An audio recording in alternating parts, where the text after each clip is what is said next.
Is Fallout 4 possible? Episode 3, The Divergence and Computers. How's it going, guys? Pinky Plays here with some more Fallout 4. Now, before we get started, as you may have noticed, I seem a lot more energetic today. Well, I'm just trying this out. You guys tell me what you like better. My former tone. Or this one. So, now, on to the video. In this episode of Is Fallout 4 Possible, we will be talking about the divergence from our timeline and how computers work in the game. Before we get started, I want to add that some of the topics deserve much more time to go into detail about them and may have a video of their own at some point. Well, first, let's try and pinpoint the main star of the divergence. Now, as we know for sure that the divergence happened sometime after the year 1945, the year that the bombs fell in Japan, it was most likely within a year that the timelines diverged. Now, let's talk about what all changed. First, there's a somewhat small difference compared to some of the others, but it interests me, so I'll just go ahead and get it out of the way. If we are looking at how the country was changed, an interesting thing happened at some point in between 1945 to 1969. The states were grouped together into different commonwealths, although it seems that each state kept its independence, even though they were still grouped together into the 13 commonwealths. Now, even though this does not have many lasting effects in the game, it is still very interesting. Now, on to the main difference in the timelines. Nuclear power was focused on instead of computers. Now we will cover the majority of the computer topic later on in the video. For now, we are going to talk about how nuclear power changed weapons and warfare in the Fallout universe. Now, if you have ever played the Fallout games, or just watched a playthrough even, you will most likely have noticed that a large amount of highly advanced weapons, as well as weapons the same or similar to what we have today. Melee, as in swords, and occasional baseball bats, as well as your average pistol. Now, as we are talking about Fallout, it just wouldn't be right to start with anything except how nuclear weapons work in the game. The main difference in between the nuclear weapons in our world and the ones in the Fallout universe is that most of them remained as aircraft-delivered bombs. Only a few were made into missiles. Now, strangely enough, it seems that in the Fallout universe, they never developed past the atom bomb stage. What I mean by that is that the hydrogen and thermonuclear bombs were never made. Now, the thing is that despite disregarding hydrogen and thermonuclear ballistics, they did improve greatly on the atom bomb. Now, it appears that just before the Great War in 2077, the US government started to convert their nuclear bombs into ballistic missiles. Now, as we clearly know what happened after the bombs fell, let's go on to other types of weapons. Now, a type of weapon that I both love and have many grievances with are laser weapons. For you to understand this, first you need to know how much power a laser would need to kill someone.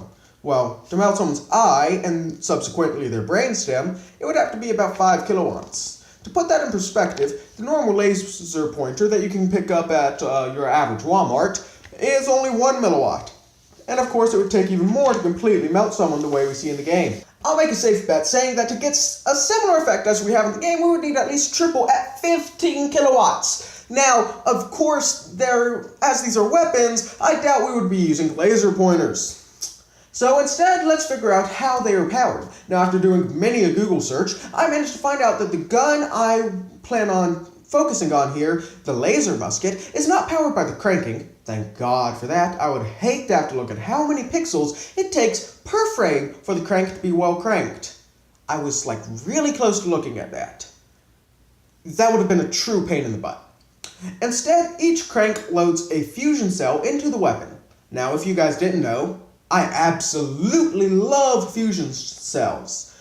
We will most likely be doing a video on it at some point. But for now, all we need to know is that they give off a power of about 60 kilowatts. So yes, I think it is safe to say that it would melt a human body, if not in the clean, ashy way we see in the game. So, seeing as to my knowledge all laser weapons are powered by fusion cells, we are good with that part. Now, it is clear that Bethesda put quite a lot of time into laser weapons, but if this is a mistake or not, it does not matter, for we are only looking at the game itself. Some of the more keen-eyed of you may have noticed that the laser weapons have kickback. Now, the reason this is a big deal is that a true laser weapon should not have kickback. The reason a gun has kickback is because of Newton's third law. Every action has an equal and opposite reaction. The reaction to the action of a bullet being fired is the gun being pushed back. It is the equal and opposite force. Something going forward will push something back. Now, for a laser weapon, the reaction should not only be the heat given off by the laser, but also, in this case, the disintegration of the target. The reason that the reaction is not kickback is because light has no mass to exert the backwards force. Now, for this type of weapon, with incomplete knowledge of why there would be kickback, as well as the fact that the extreme heat of the laser should damage the weapon itself, as well as the user, I do not think laser weapons would work as shown as in the game. Now, if anyone would like to correct me, feel free to. I'm always up for a challenge and would love to learn some more from you guys. Next, let's go on to plasma weapons. Now, for those of you who don't know what plasma is, it is the fourth state of matter, and is what happens when an atom is stripped of all of its electrons. We talked about these briefly in the first video. Either through superheating it or by other means. Now, in Fallout, plasma weapons superheat the plasma and then stabilize them with electromagnetic claws. I am presuming that when they say claws, they mean a field of sorts. And shoot them through a superconducting barrel. Now, in most cases, when it comes to stabilizing plasma, it can be treated as a liquid. Now, as you may or may not know, electromagnetic fields can cause liquid to float or, in a sense, stabilize. Along with the fact that the barrel is superconducting, we can conclude that the weapon itself would work just fine. But wouldn't something that hot burn your hands? Well, looking at the Fallout wiki page for plasma guns, I am able to figure out where the plasma would be stored and discharged, even though it is not directly stated. Now, I will not even begin to pretend that I know everything about plasma, but I have taken it on a few dates, and I know her well enough. Sorry, lame joke, guys, but I am finishing up this script late at night or early in the morning, depending on how you look at it, as not to delay this video for a second time. As it is, I will just barely make the deadline after editing, so please don't complain about my lame jokes. Please? I'm begging you. Please?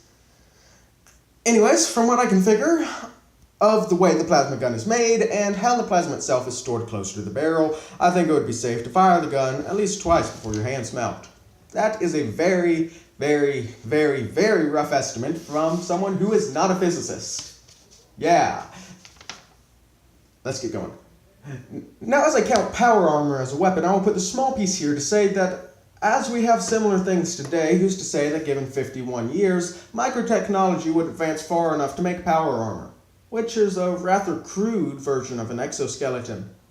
Now, I would just like to say that if radiation weapons are possible, and as they are so briefly mentioned and not a very openly available weapon in the game, very hard to find a lot of information on, I have absolutely no idea whatsoever how they would work at all. None at all. I have no clue. And it is highly doubtful that they would work the way that they are depicted in the games, just from what I personally know about radiation, which admittedly is not all that much compared to like a scientist, but a lot compared to the normal person. I am a mediator. I am the in-between. But I do not think that they would work that way in the games.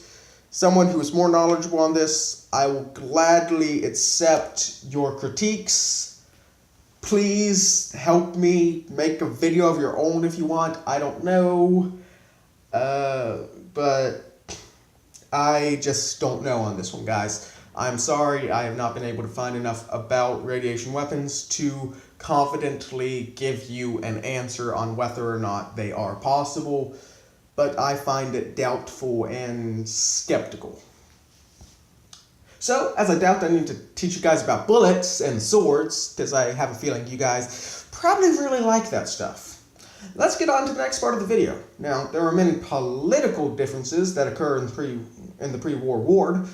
Yeah, try saying that 3 times fast. Pre-war ward, pre-war ward, pre-war ward. Ugh. I can't say it 3 times fast. That I'm sure would just bore you guys, despite finding them quite interesting myself. So, let's get on to the computers. Now, as some of you may know, the way computers work today is by using a series of microprocessing chips that were made during the time period when we were rapidly miniaturizing technology. Now, in the Fallout universe, the transistor was not invented until the year 2066, a mere 10 years before the bombs fell. Now, it is quite possible that the microprocessing chip was never even invented in the Fallout universe, as it is the successor to the transistor. Now, this is less of a proving or disproving part of the video, and more just letting you know a bit more about the Fallout universe and how it diverged from our own. So, as it is, parts of this video have been to prove, parts to disprove, and of course all parts to inform, as always. As I end this video today, I just want to let you guys know that there are maybe some mistakes, possibly even many, in here, seeing as I am extremely tired as I am writing this, as I am now recording it. And I still have to record it and edit this video as soon as I'm done. Well, I hope you guys enjoyed. I'll see you all in the next video. This is Piggy Plays, signing off.